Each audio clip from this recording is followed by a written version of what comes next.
बीमारियों के इलाज में होने वाले खर्च का बड़ा हिस्सा दवाइयों का होता है। हमारी टीम की एक सदस्य ने आमतौर पर काम आने वाली कुछ दवाइयों का एक प्रिस्क्रिप्शन डॉक्टर से लिया। फिर उन्होंने ये दवाइयाँ बाजार में एक केमिस्ट की दुकान से खरीदी। कितना? 2151। और यही दवाइयाँ उन्होंने जेनेरिक मेडिसिन की दुकान से भी ली। कितना हुआ इसका? 354। दवाइयों की कीमत में जमीन आसमान का फर्क दिखाई दिया। राजस्थान में कम कीमत में मिलने वाली इन जेनेरिक दवाइयों की शुरुआत की चित्तौड़ के पूर्व कलेक्टर डॉक्टर समित शर्मा ने।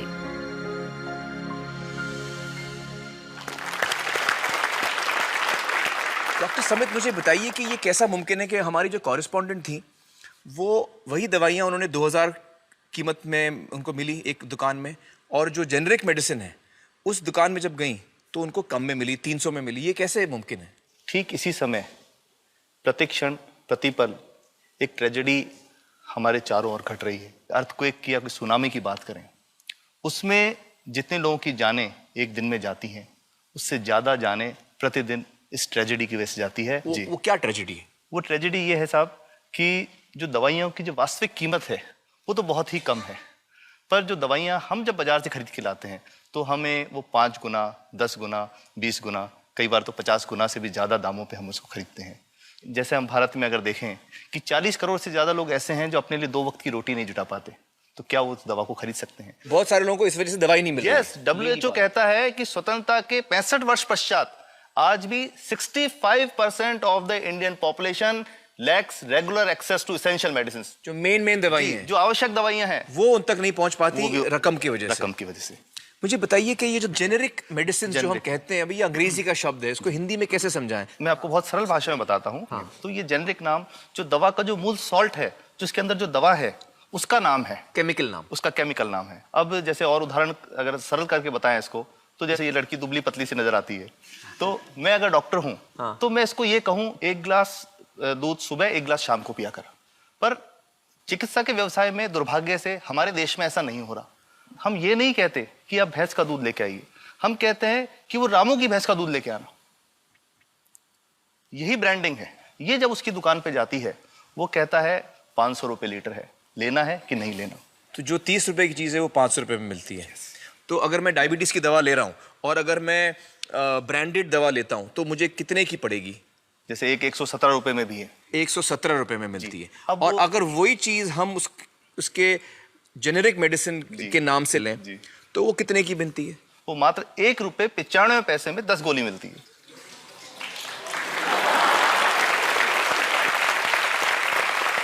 और दोनों गोलियों में कोई फर्क नहीं है किसी किस्म का? 100% समान, क्योंकि इसकी उत्पादन लागत ही इतनी है। उसका manufacturing, packaging, transport, retail margin, जो उसके मार्जिन जो हैं, जो हमारे ज्यादा वो सब मिला करके उतने की ही पड़ती है।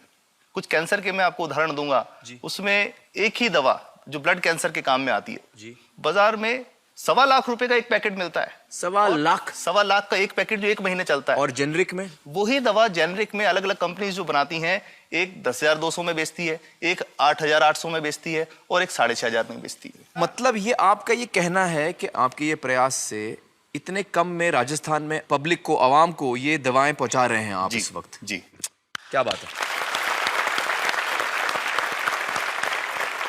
मेरा ये सवाल है कि डॉक्टर्स जो हैं वो हमारे पर्ची पर जेनेरिक नाम क्यों नहीं लिख के देते? क्यों लिखते हैं वो ब्रांडेड? जाने नहीं देंगे बाहर फिर? नहीं, सब जाने देंगे। जब एक नया मेडिकल प्रैक्टिशनर जब प्रैक्टिस शुरू करता है तो उसके पास जो कंपनी के जो मेडिकल रिप्रेजेंटेटिव्स होते हैं, सेल्स बढ़ाने का उनका काम होता है, मार्केटिंग प्रिंसिपल के हिसाब से सेल्स एजेंट होते हैं बेसिकली। फिर वो कहते हैं साहब आप हमारी जो दवा है यही लिखना, ये बहुत बेहतर दवा है, इससे मरीज ठीक होगा। और उनको डॉक्टर्स को लिखने के लिए उनको प्रेशराइज किया जाता है, उनको टेम्प्ट किया जाता है।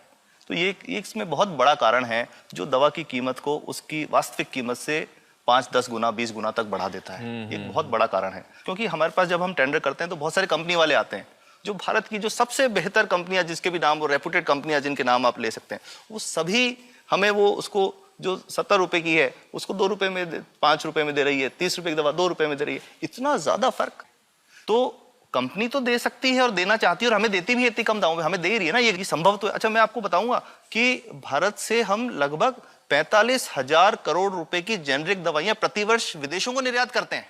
आप भेजते हैं दुनिया भर में जेनरिक, ये जो सस्ती दवाएं हैं आप विश्व भर में भेजते हैं, और हमारे लोगों को नहीं मिल रही। हमारे देश में महंगी है, हमारे देश में महंगी है, और अगर ऐसा है तो हमें कोई ईस्ट इंडिया कंपनी की जरूरत नहीं, हम वापस उसी दिशा में जा रहे हैं। आपने जब ये शुरू किया तो आपको कोई रेजिस्टेंस फेस करना पड़ा राजस्थान में? देखिए, जो प्रयास हम कर रहे हैं ये बेसिकली धारा के विपरीत बहने का एक प्रयास है जी। काफ़ी थ्रेट्स भी हैं, क्योंकि इसमें माफियाज भी हैं, ड्रग माफियाज जो ऑपरेट करते हैं। और हम हमेशा ये बात कहते हैं कि हम 100 साल से भी पुरानी शोषण की व्यवस्था को बदलना चाहते हैं, पर हमने हमेशा डॉक्टर्स को दोषी नहीं माना। जी। सारे डॉक्टर्स बुरे नहीं है, 50-60% तो जेन्युइनली वो चाहेंगे कि गरीबों को कम कीमत पे दवा मिल जाए, वो चाहेंगे। और आज भी ऐसे डॉक्टर्स हैं जो अपने घर से सैंपल्स ला करके अपने जेब से पैसे निकाल के मरीज का इलाज कराते हैं, ऐसे डॉक्टर्स आज भी हैं। बिल्कुल सही। तो मैं इनको एक उदाहरण भी बताता हूँ कि कैसे हमारे जो काम वाली थी उसका बच्चा था छोटा, इंसिडेंटली हम कोई समय छुट्टी मनाने कोई बाहर गए। जब हम लौट के आए 10-12 दिन बाद, तो वो लक्ष्मी के साथ उसका छोटा जो बेटा था राजू, वो भी उसके साथ आता था जब, और मेरे बच्चों के साथ खेलता था, मेरे बेटे के साथ खेलता था। तो वो लक्ष्मी अकेली ही आई, राजू नहीं आया। तो हमने पूछा कि क्या हुआ, तो उसने जो बात बताई कि साहब वो उसको, आप गए थे, उल्टी दस्त हो गया था। उल्टी दस्त की बीमारी के लिए वो जब दवा लेने गई तो केमिस्ट ने उसको कहा कि इसके तो 400 रुपये लगेंगे। तो उसने कहा साहब मैंने खूब मांगा, मेरे पास 400 रुपये मुझे नहीं थे, और मेरा बच्चा रात को ही उसको दस्त आते रहे, वो ख़त्म हो गया। और मैं आपको ये कहना चाहता हूँ कि वो जो दवा लिखी थी कि वास्तव कीमत 1.5-2 रुपये ही है, तो वो बच्चे की जान बच सकती थी। 65 वर्ष के बाद भी अगर कोई बच्चा उल्टी दस्त से मर जाए तो मैं नहीं समझता इससे शर्मनाक बात कोई हम लोगों के लिए हो सकती है। और सबसे बड़ी बात कि इसे आसानी से बदला जा सकता है। हमें सबको एक समन्वित, एक संगठित प्रयास करने की जरूरत है।